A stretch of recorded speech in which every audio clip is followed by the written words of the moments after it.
last year, I was a big proponent. And I know I talked about the fact that Champions Classic is on Tuesday, but don't let that distract you from the fact that the NBA Cup starts on Tuesday as well. Let's go. We got it again. It starts a little bit later this year and ends a little bit later this year. So we're going to have our Cup preview later on Soundsystem. But after the way it turned out last year, I think that it turned a lot of people and they were a little more into it. Are you excited about it this year, or are you just going to kind of let the excitement steam up as it goes on?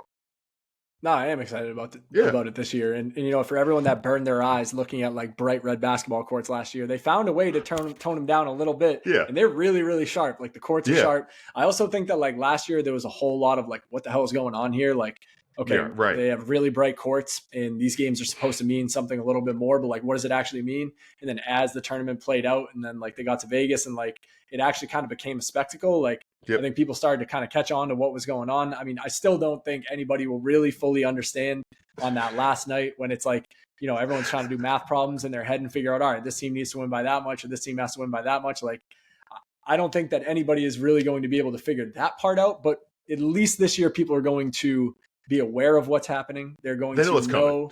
Yeah, they know it's coming. Exactly. They know that, when it's a Friday in November, it's going to be an NBA Cup game and it has a little bit more meaning. And you know what?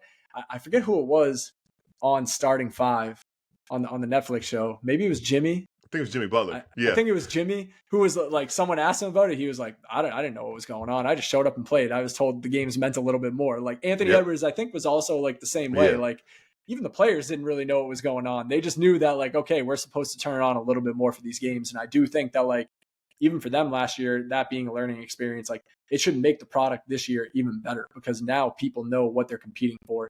And now people like, fans and players and coaches and everybody knows that these games mean a little bit more. And down the line, it could make you and your teammates a little bit more money. So I'm excited to see that level of competition take it to another level compared to what we saw last year.